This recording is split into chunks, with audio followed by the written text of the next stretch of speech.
ನಮ್ಮ ಭಾಗ್ಯ ಮೂಲತವಾಗಿ MDH company ನಿಮಗೆಲ್ಲ ಪರಿಚಯದಾಗಿ ಮನೆಯಲ್ಲಿ ಏನೇ ಚಿಕನ್ ಬಿರಿಯಾನಿ ಮಾಡಬೇಕಂದ್ರೆ ಏನೋ ಮಾಡಬೇಕಂದ್ರೆ ಬಳಸೋದು ನೀವು ಒಂಥರ ಮಸಾಲೆಗಳನ್ನೇ ಬಳಸ್ತೀವಿ. ಮಸಾಲೆ ಎಲ್ಲಿ ತಯಾರಾಗುತ್ತೆ? ನೀವು ಕಳಿಸಿದಂಥ ಮೆಣಸಿನ್ಕಾಯಿಂದಲೇ ತಯಾರಾಗುತ್ತೆ. ನೀವು ಕಳಿಸಿ ಮೆಣಸಿನ್ಕಾಯಿ ನಾಳೆ ಒಳಗೆ ನಿಮ್ಗೆ ನೀವು ಔಷಧಿ ಹೊಡೆದ ಮೆಣಸಿನ್ಕಾಯಿ ನಿಮ್ಗೆ ಒಳಗೆ ಬಂತಂದ್ರೆ ನಿಮಗೂ ಸಮಸ್ಯೆ ಆಗೇ ಆಗುತ್ತೆ. ನಾಳೆ ನಿಮ್ಮ ಮಕ್ಳಿಗೆ ಆಗುತ್ತೆ. ನೀವೇನ ಜವಾರಿದಿಂದ ಬೆಳೆದಿರಿ, ನಿಮ್ಮ ಮಕ್ಕಳೆಲ್ಲ ಹ್ಯಾಬಿಟ್ ತಿಂತಾರೆ, ಅವ್ರೇನಾಗ್ತಾರ? ಆ ದೃಷ್ಟಿನೇ ಇಟ್ಕೊಂಡು ಸರ್ಕಾರ ನಿಗದಿಪಡಿಸಿದೆ ಮಾರ್ಗನ ಕಠಿಣವಾಗಿ ಮಾಡಲು. ಯಾಕಂದ್ರೆ ಇವತ್ತಿನ ಕಾಲಾಗ ಏನಾಗುತ್ತೆ, ಈ ಕ್ಯಾನ್ಸರ್ ಅನ್ನೋದು ಇದು ಭಾಳ ಹರಡ್ತಾ ಇದೆ. ನೋಡ್ತಾ ಇದ್ದೆ ನಾವು ಯಾಗಲೇ ವಿನಯಗೌಡರು ಹೇಳ್ದಂಗೆ ಸುಮಾರು ಜನರಲ್ಲಿ ನಾವು ಸಣ್ಣ ಮಕ್ಕಳಿಂದ ಹಿಡ್ಕೊಂಡು ವೃದ್ಧರವರೆಗೂ ನಾವು ಕ್ಯಾನ್ಸರ್ ಕಾಣ್ತಾ ಇದ್ದೀವಿ.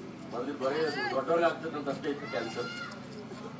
ಪಿಕ್ಚರ್ನೆಲ್ಲ ತೋರಿಸ್ತಿದ್ರು, ರಾಜ್ಕುಮಾರ್ ಹೆಂಡತಿಗಾಯ್ತು, ಆ ಕಷ್ಟಪಟ್ಟ, ಈಗೆಲ್ಲ ಎಲ್ಲರಿಗೂ ಆಗ್ತದೆ. ಯಾಕೆ, ಏನು ಕಾರಣ? ಅದನ್ನ ನಾವೆಲ್ಲ ಭಾಳ ಮನದಟ್ಟಾಗಿ ವಿಚಾರ ಮಾಡ್ಬೇಕು. ನಾವು ಇದನ್ನ ಮಾಡ್ಕೊಂಡು ಹೋದ್ರೆ ನಾವು ಮುಂದಿನ ಪೀಳಿಗೆ ಏನಾಗ್ತೈತಿ? ರಫ್ತು ಎರಡೇ ಮಾತು, ಫಸ್ಟ್ ನಾವೇನಾಗ್ತದೆ ಅದು ವಿಚಾರ ಮಾಡ್ತೀವಿ. ಆ ದೃಷ್ಟಿನಾಗ ಈಗಾಗಲೇ ಇದು ಹೌದಪ್ಪ, ನಮ್ಗೆ IPM ನಾವು ಹೆಂಗೆ ಗೊತ್ತಿಡೋದು? ಡಾಕ್ಟರ್ ಜಯಚಂದ್ರ ಚಂದ ಹೇಳ್ತಾರೆ, ಯಾವ ಔಷಧಿ ನೀವು ಹೊಡೆಯಂಗಿಲ್ಲ, ಯಾವ ಕೆಂಪು ಓದಿದ್ದು ಹೊಡೆಯಂಗಿಲ್ಲ. ಇದು ಹೆಂಗೆ ಗೊತ್ತಿರ್ಬೇಕು? ಈ ಔಷಧಿ ಡಬ್ಬಿ ಹಿಂದ್ಗಡೆ ಒಂದು ಶಂಕರಪಾಳಿ ಕೆಂಪು ಕಲರ್ ಇರ್ತದೆ, ನಾವು ಒಟ್ಟೆ ಹೊಡಿಬಾರ್ದು. ಹಸಿರು ಅಥವಾ ನೀಲಿ ಬಣ್ಣದ್ದು ಇರ್ತದೆ ನಾವು ಅಷ್ಟೇ ಉಪಯೋಗಿಸ್ಬೇಕು. ಅದು ಯಾವಾಗ ಉಪಯೋಗಿಸ್ಬೇಕು? ಹೂ ಬಿಟ್ಟಂತ ಇವ್ರಂತರೂ ಕೆಂಪು ಅಂತರೂ ಉಪಯೋಗಿಸಲೇಬಾರ್ದು.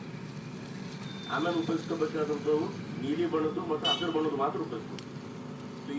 ಇದು ಬರ್ತಿದ್ರೆ ನಿಮ್ಮ IPM ಆದಾಯ ತಿಳ್ಕೊಂಡು.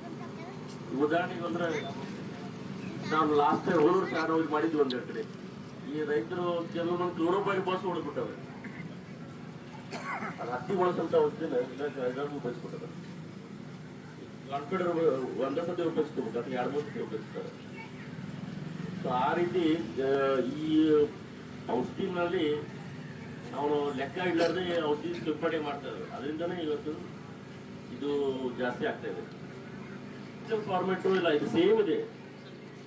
ಟ್ರೆಡಿಷನಲ್ ಫಾರ್ಮೆಟ್ ಇಲ್ಲ, ಇದು ಎಲ್ಲ ಅವ್ರಿಗೆ ಕೇಳ್ತಾ ಇದಾರೆ. ಈಗ ಅಳವಡಿಸೋ ಪದ್ಧತಿಯಿಂದ ಮತ್ತೆ ಇದು ಹೊಸ ಪದ್ಧತಿ ಏನೋ ಇಲ್ಲ, ಇದು ಸೇಮ್ ಪದ್ಧತಿನೇ ಐತಿ, ಬರೀ ಔಷಧಿ ಅಷ್ಟೇ ಚೇಂಜ್ ಐತಿ. ಜಾಸ್ತಿ ಆಗುತ್ತೆ. ಯಾಕಂದ್ರೆ ಅದು ಈ ಏನು ಔಷಧಿ ನಾ ಹೇಳಿದ್ವಲ್ಲ, ಇದ್ರದ್ದು ಇವು 15 ದಿವಸ ತನಕ ನಿಮ್ಗೆ ಇದು ಕೊಡ್ತಾವೆ, ಸುರಕ್ಷತೆ ಕೊಡ್ಬೇಕು. ಬೇರೆ ವಾರ ಕಡಿಮೆ ಕೊಡ್ತೀವಿ. ಈಗ ಎಂಡೋಸಲ್ಫಾನ್ ಮೊದಲು ಉಪಯೋಗಿಸ್ತಿದ್ರಿ, ಇವಾಗ ಎಂಡೋಸಲ್ಫಾನ್ ಎಲ್ಲಿದೆ? ಮಾರ್ಕೆಟ್ನಾಗ ಇಲ್ಲೇ ಇಲ್ಲ, ಹೌದಲ್ರಿ? ಈ ಕ್ಲೋರೋ ಬಂದೈತಿ, ಕ್ಲೋರೋನು ಈಗ ಏಜೆಂಟ್ ಬಂತು. ಹಂಗೆ ನೀವು ಹೊಸ ಬಂದಿರ್ತಾವೆ, ಅವ್ರು ಉಪಯೋಗಿಸ್ಕೋಬೇಕು. ಇವು ಹಳೆ ಉಪಯೋಗಿಸ್ಕೊಳಕ್ಕಾಗಲ್ಲ, ಯಾಕಂದ್ರೆ ಹಳೇದಾದ ಔಷಧಿ ಮುಗಿದೋಗೈತಿ.